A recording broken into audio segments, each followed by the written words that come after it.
Hello and welcome to She Leads Collective podcast.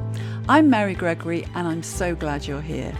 This podcast is a space for honest conversations about what it really means to lead as a woman today and how we can all show up with more courage, care and clarity.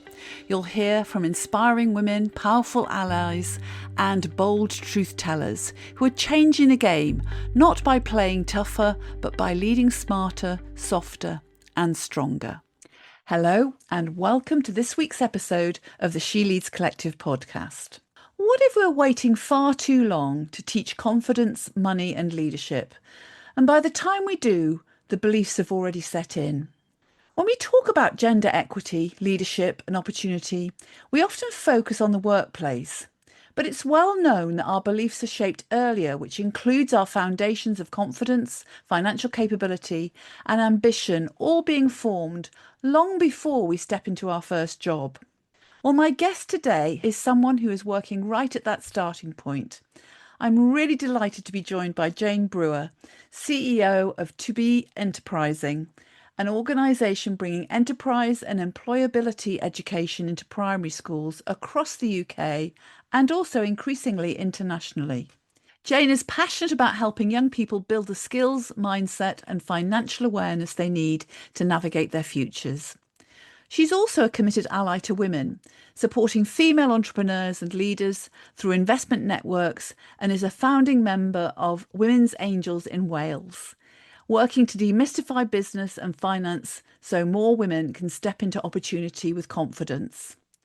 In this conversation, we're going to be exploring Jayne's journey into her first CEO role, what leadership looks like behind the scenes, the work To Be Enterprising is doing to shape the next generation, and the role we all have in building financial confidence, particularly for women. Jayne, thank you so much for joining me. It's a delight to have you here. Thanks, Mary. So let's kick off and talk about, first of all, your journey to becoming a CEO, because I'm sure there are listeners to this podcast who are really curious about how you went about that. You've actually had a varied career. What were some of the key moments that led you to step into your first CEO role? I've had quite a varied career and had experience in leadership positions that led up to becoming CEO, as well as directorships of consultancies and of Wales Millennium Centre in Cardiff, which was an incredible journey. So when the opportunity came around to be chief exec of a new business, I was really flattered and I was intrigued. I wouldn't say I jumped at the opportunity because I had two children under 18 months and probably thought that this is a riskier opportunity.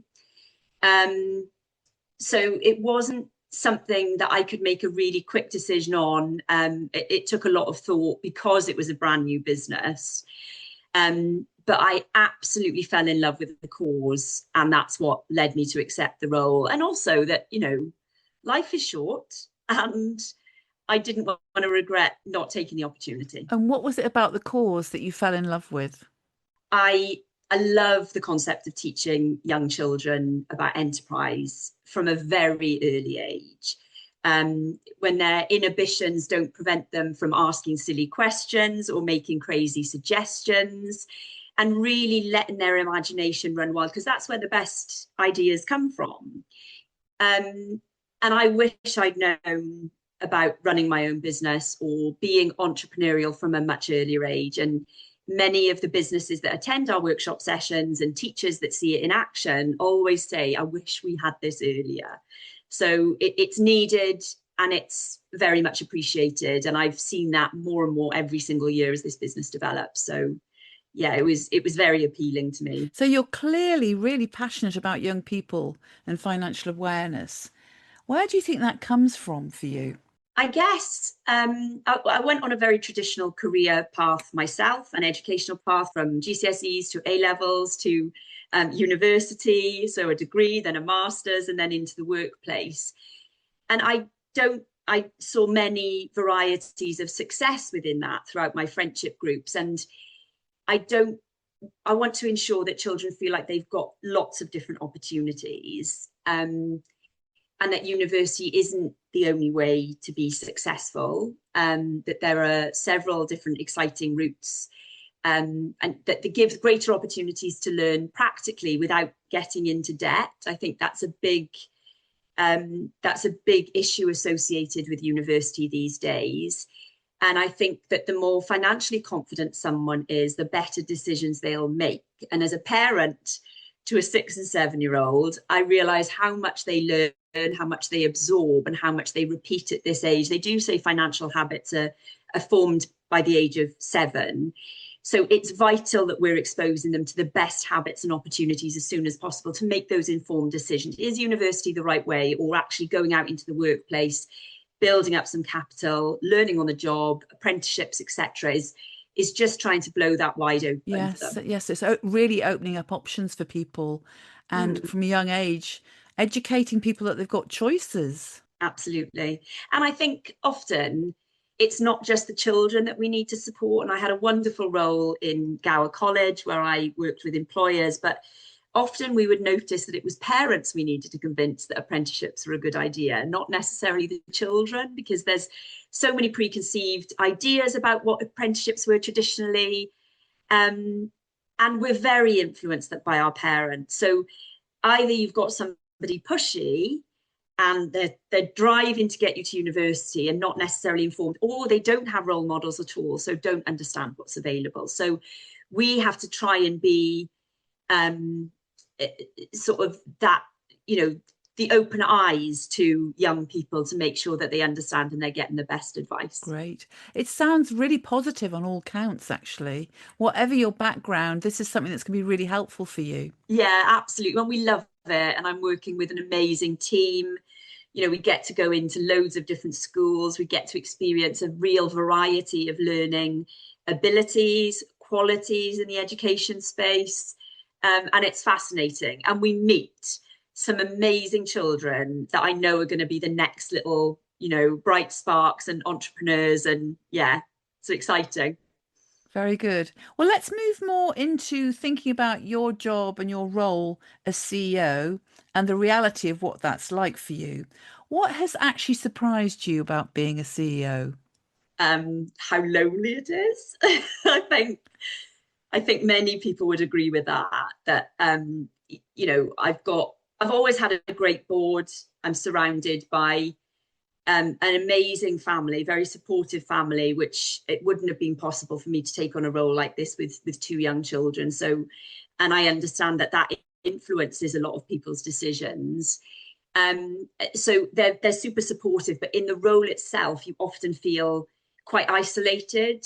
There are often moments where certain scenarios can't be discussed with anybody else, and hard decisions need to be made because you're the leader, and ultimately whatever decisions are made will fall on your shoulders. So in those moments you can seek support, and I've built up a really good network, and particularly with the Women's Angels in Wales. Actually, they are an incredible, strong group of very experienced women that are never afraid to give support and advice. And I think in the last 2 or 3 years, that's been critical for me as we've grown this business.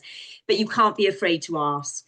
You can't be afraid to ask. And I think sometimes in that role, you think that you should know everything. I certainly didn't know everything, certainly not. And I wasn't afraid to put my hands up and say, I'm not sure. So I think you sort of address that loneliness, but also you can't be afraid to go, I'm on my own here. Who is the best person that I can talk to that would understand or help me workshop through some of these thoughts and feelings? I mean, I hear what you're describing there is I do a lot of work with ego, and ego is like our defense mechanism. So we're all wanting to look good Yeah, and not look bad and all that sort of thing. And yet what I'm hearing is you've had to open yourself up to being vulnerable. very much. And I'm probably better at doing that than a lot of CEOs or founders,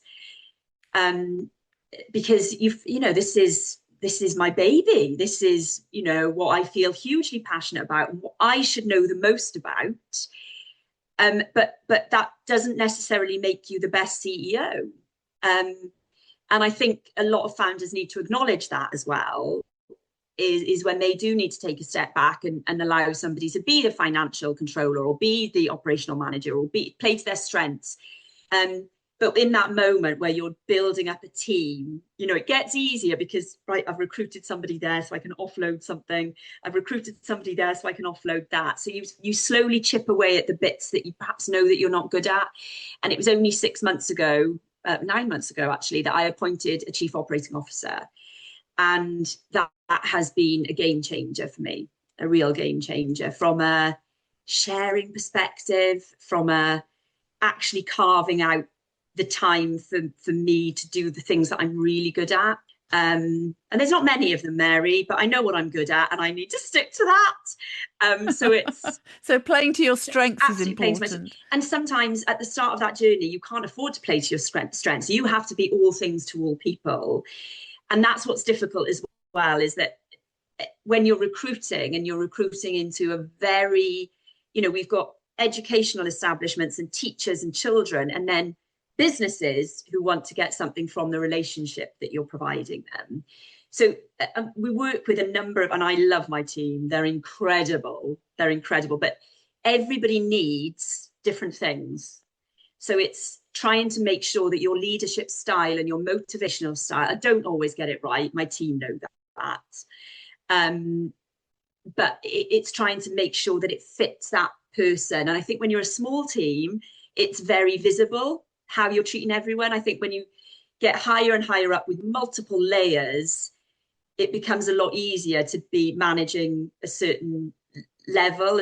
But, you know, we're all in it. We're absolutely all in it. And a great mix of incredible characters and skills. And I'm super proud of it, but I don't always get it right. Right. Okay. So you've talked about some of the challenges. You've talked about the importance of your network and having the support systems in place. What do you really enjoy about the role? I really enjoy seeing the impact. I mean, the team try and keep me out of the classroom because they know that my strengths are with the business development side of things and raising investment. But I love it. I love it. And because you literally see transformations within an hour. And we have a Future Generations Commissioner, Future Generations, Wellbeing of Future Generations Act, Derek Walker. And Derek actually came along to one of our sessions, and I loved hearing his reaction when he came out of the classroom. And I think his words were, I've literally seen children transformed in an hour. And because we did the workshop where the children are building up their confidence and meeting new people for the first time. So that was a sort of simulated activity. We read the storybook and then we say, you might feel really nervous meeting people for the first time. So, you know, but don't look down, don't hunch over, importance of body language, stand ups, big smile. And that breaks down so many barriers. And these are only 5 and 6 year olds, and how much they develop in that hour fills me. It's my favorite workshop. It absolutely fills me with joy. And there was one instance where we had a little girl and she put her hand up to nominate herself to come up, and because we say, does anybody want to come up and demonstrate how it should be done? So this little girl put her hand up, and I could see the TA at the back of the room thinking, oh, is she going to be okay? And she came up and she confidently introduced herself to the business partner. I can't remember what her name was, but hi, I'm Lily or whatever. And I like playing Lego and cooking with my friends. And the business partner sort of said, oh, this is what we do. Rah, rah, rah. And she sat back down, and later on the TA said to me, that little girl has only been with us for 6 months.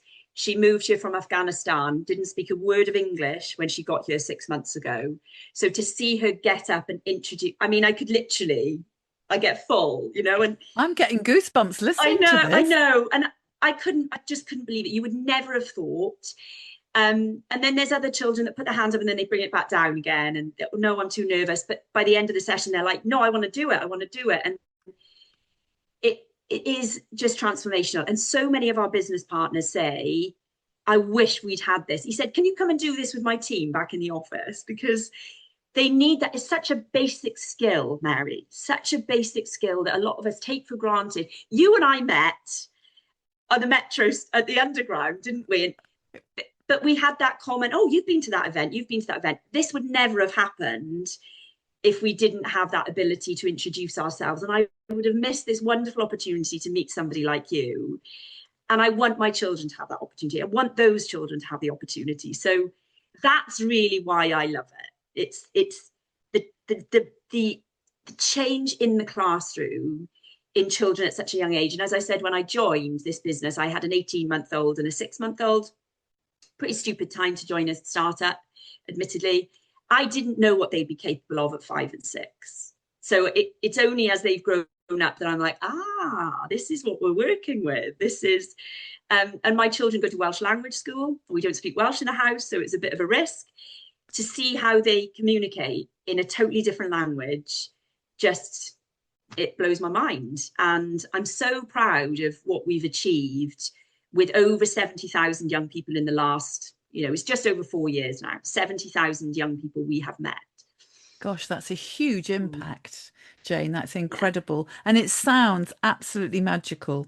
So I'm going to ask you a bit more about to be enterprising, really exploring why it is so important and why it matters. For those that are listening, what does to be enterprising do in practice? I mean, I think you've described some of it. You've described one of the workshops, but I think it's more all-encompassing than that, isn't it? Yeah. So it's not just one workshop. No. So we've developed a program of activities, lesson plans, storybooks that are the hook for lesson plans to lead children into activities.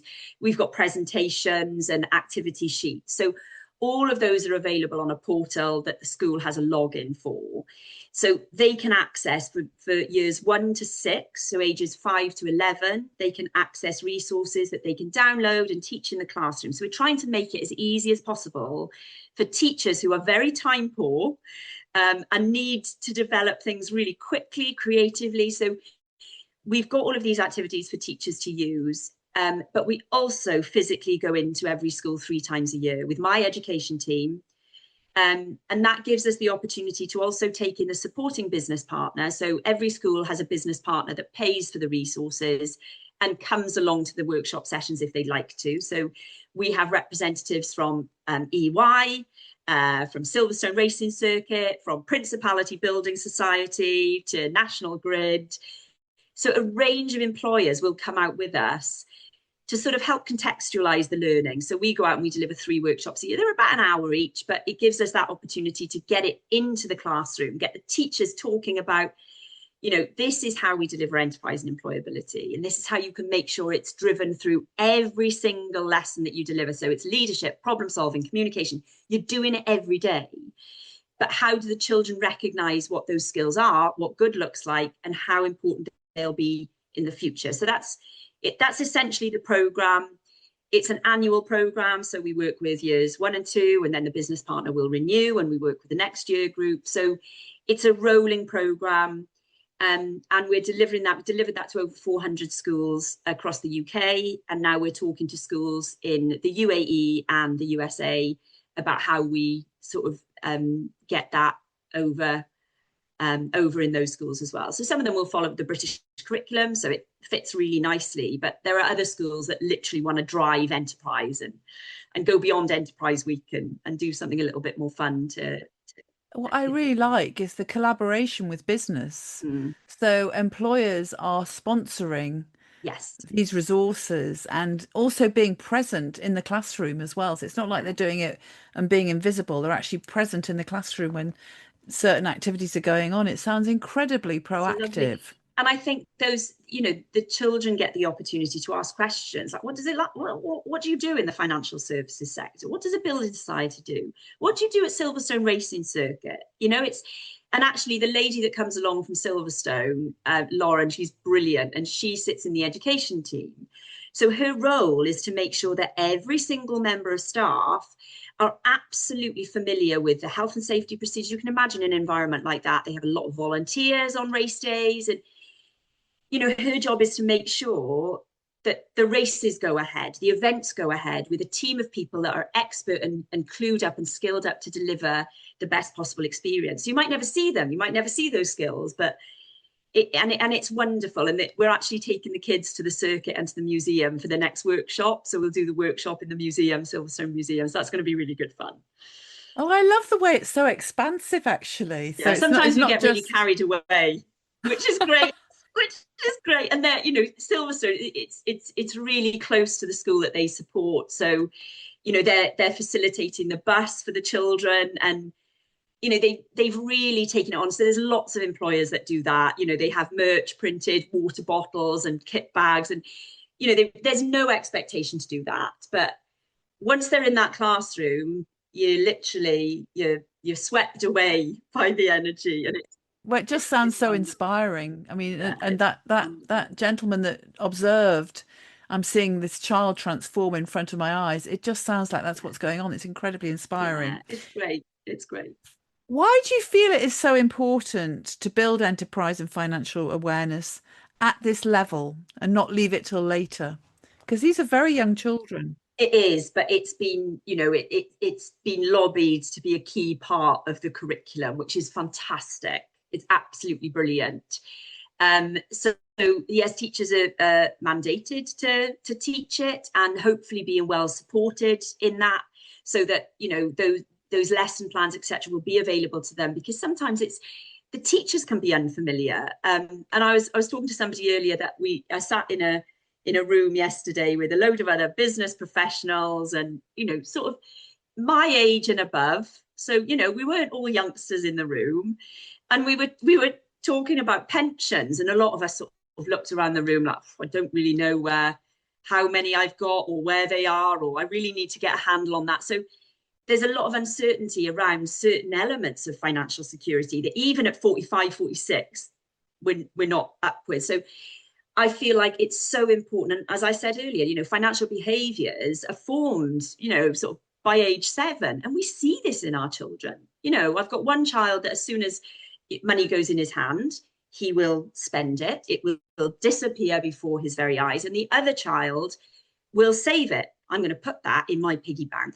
Already the behaviors are quite different. And I think it's just so important that we work with young people as they start to form opinions and habits, as well as thinking about their needs and wants for the future. Needs and wants are very different. How do they prioritize? What do they understand? For some children, it might be it's making sure that I have a roof over my head, and I have shoes, and I have food. Whereas for others, it's, well, I want to go on holiday to the Maldives every year. And so we're working in very different spaces, and very different privileges, level of privilege and social capital, that we absolutely have a duty to support these young people. Some of them don't have role models. They won't have role models at home. And we've got a real duty to be able to support that. And what I love about our business partners who come on board is they see that. They don't see, obviously they a lot of them support older children as well, so those that are closer to the job market, but those that are supporting our primary school space, they absolutely get it. And again, when they come into the classroom, they can see how super switched on and savvy and creative these kids are, and they're our future. They are our future. So let's move on now and talk a bit more about women, money, and leadership, because you are a great ally to women and you're also deeply involved in supporting women.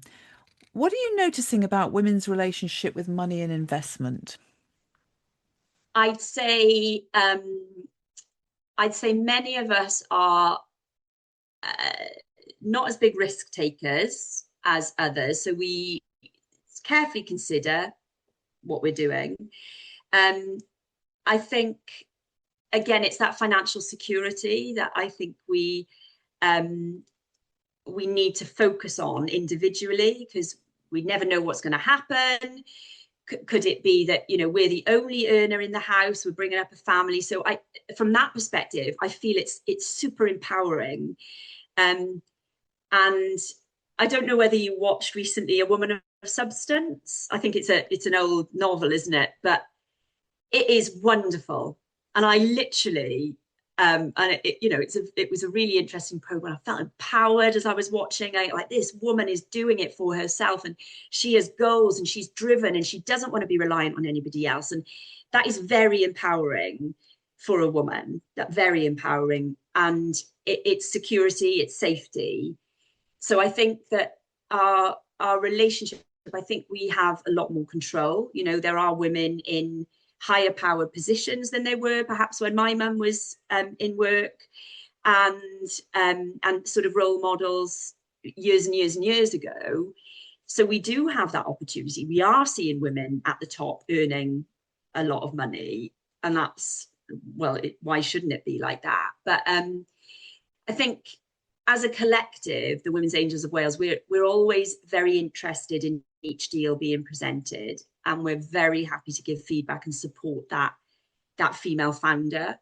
And I think it's a tough journey for anybody getting involved in investment or seeking investment. It's a tough journey, and the more support we can give to people and more prepared they feel, the better. I mean, can I understand that it's only like women get 2% of investment that's available? Oh, it's terrible. Overall, it's a minute percentage. It's minute. It's Why does minute. finance, why is that the Sorry. case? Why does finance still feel so inaccessible for women?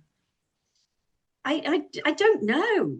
I don't know. And I do think that we're a little bit, we have, again, it's limited visibility of what we could potentially do with our money. So again, if I put a deal in front of my husband, he'd be like, yeah, that one sounds great. I'd be like, hang on a minute now, we need to look this through a little bit more thoroughly. And I just think that they've got a level of confidence that perhaps we haven't got, or that we want to interrogate things a little bit. I am generalizing a little bit here from my peers and people that I've spoken to, but I guess until I went for investment 4 years ago, I didn't know anything about investment.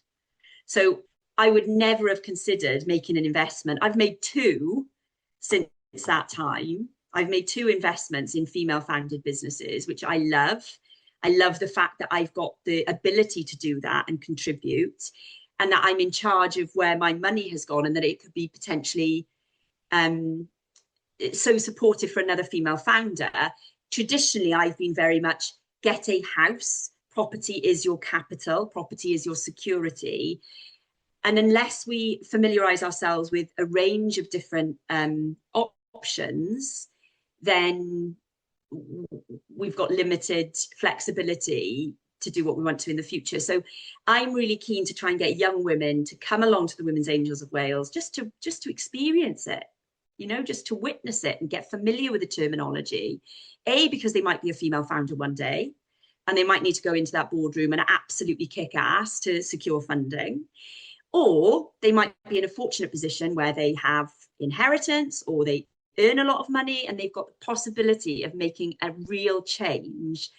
Then they need to be aware of it. Not 10 years later, How do women, so I mean, you're talking about women angels in Wales. How do women in other parts of the country get access to investing clubs like that? So again, there's a range of different groups and syndicates. There's the UK British Angels Association, the UK BAA, which has got loads of resources online to educate. So we've all been through the course, actually. The UK BAA ran a course for us. So I still haven't got my certificate, actually. I'll have to remind them about that. But it was really interesting, and did open your eyes to the risks associated, obviously, which is super important to talk about. But there are plenty of angel networks, but you have to go out there and find them, because it's quite a tight network. And again, people tend to assume that I need shed loads of money. I need millions of pounds to invest. Our minimum ticket price for investment with Women's Angels of Wales is £2,000. And obviously there are a lot of enterprise investment scheme, seed enterprise investment scheme that they can get tax relief benefits on, that again, a lot of people don't understand. So, and actually it probably took me 2 to 3 years to make my first investment, because I wanted to feel really comfortable and confident and know as much as possible. So the sooner we can get women comfortable and confident with it, the sooner we can expose them to founders and ideas, and really drive that agenda of increasing female entrepreneurs, increasing female investors, and marrying the two and getting a really strong collaboration. But I think it's only since the last 4 years, being involved in Women's Angels of Wales, having investment myself, has it exposed me to different groups and made me feel comfortable comfortable about being a part of that group. So if someone, for a woman listening today who hasn't actually engaged in investing at the moment, where would be somewhere for them to start? What would be one thing they could do to get started? So I would suggest looking for a local or national female angels syndicate. So simply looking for that. And there's quite a wide range out there. And actually LinkedIn is a great source. I mean, even if somebody wanted to say, I'm interested in investing, can anybody signpost me to somebody that's done it before? And we try and do we sort of, I kind of organise the socials for the Women's Angels of Wales. I play to my strengths, Mary. That's what I like doing. And bringing together women and saying, look, if every member invites another female potential member to come in, a really safe space, let's have a chat about what we do. We can grow our syndicate. And we've got some fantastic women on board that would never have considered investing before and might have sold their business and never sort of thought about what they were going to do. And again, they're not really young women. We're doing this later in life, which is great because we've got a little bit more experience. But we still need those younger business ideas and younger investors because that's diversity, isn't it, as well? An opinion and what's current and is this going to work in current market and what other issues do we have to face? So it's great to have that balance. Yes, yes. I've got another question, final question on this really, which is to what extent do you feel leadership confidence and financial confidence align? So I suppose almost the other way around. If you feel financially confident, does that make you a more confident leader? And if you're a confident leader, does that make you more financially confident? I suppose I'm exploring to what extent it's chicken and egg here. Chicken and egg, yeah. So there are many things that underpin leadership confidence, many things, but I think understanding money and what it means to have it or not to have it can influence leadership behavior. And it may be that that's due to a hunger for financial confidence and success, therefore a stronger drive to achieve and want to be a leader, or sustainability of a business. What I'm focused on and what my team know I'm focused on is the success of the business. And to do that, we need A, B, and C to work. And we're all very reliant on each other. And sometimes I know that I don't always communicate that part of it. Sometimes I think perhaps they're not interested, they're doing their part of the job, and as long as that happens. But I want them to realise that they're an integral part of ultimately that invoice being sent, that being paid, there being money in the bank, and growth and sustainability. So I think my leadership confidence has grown from having a much better understanding of the bottom line, definitely. You can make certain decisions. I guess that's the same in life as well. When we make decisions as a family, I'm fortunate enough, my mum and dad are still around. They're really, really supportive of myself and my sister and our families. And if ever I've got a question, I have no problem going to them or exploring other things. So it's just about feeling more comfortable in your decision. So when you have to make that decision again, it's that much easier. This is the fourth house I've bought that I still own. And each time it's got a lot easier. The first time, I'd never forget how scared I was. And I think, yeah, it's quite interesting. And then having friends go through that, it's like, oh yeah, just you get a mortgage and you just get more comfortable with it. And that is very liberating. It's very empowering. And I just think it makes you feel more confident to take a risk. I took a big risk when the kids were 18 months and 6 months to build a business. And it's still an uphill struggle, but I'm fortunate enough that I absolutely love it. So nothing distracts me from the focus. And I do get a real sense that the joy completely counterbalances any challenges you might face. And not only just that, but you're making such a difference and you can actively see the difference that you're making. Yeah. And I think we're not a charity. we're not a third sector. We're a, ultimately profit-making business. I've got shareholders that have invested in my business that are probably quite interested in us doing a good job, making a difference, but also having a return because they've taken a risk. I'm very mindful of that, Mary. Every single day, I am very mindful that I have got a cap table of people that want us to succeed and that have taken a risk essentially on me and my leadership.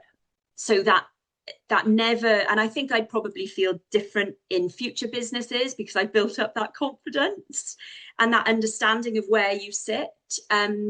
So sometimes I'm like, my next job is going to be I just want to be in like M&S Food Hall, right? Where I just want that job where I can go. I'd love every job that I have. I've always loved every job. But the idea that the doors would close and I can't do any more work because the doors are closed. Doesn't have to be M&S. Various other brands exist. But I can see why founders go on because I think, well, you've sold out your business. Why are you going on and doing something else? A, I think it's an absolute bug that we get. B, hang on a minute now. I've got all of that experience from that. It might be a terrible experience, but all of that experience, I now know what I'm doing. I mean, I would make very, very different decisions now to what I made 4.5 years ago. That leads to my next question then. What's the one thing that you know now about leadership that you didn't before becoming a CEO? I think I've sort of alluded to this earlier, is that it's surrounding yourself with practical, real, supportive individuals who you respect. I think there'll be a lot of people that are prepared to give you advice and their opinion. And it's not always the best advice or the best opinions. You want them to tell you the truth. I'm very much like, don't sugarcoat this. I need to know the truth, because if I'm aware of my, what's going on, warts and all, that's when I will be most productive. That's when I can tackle the real issues.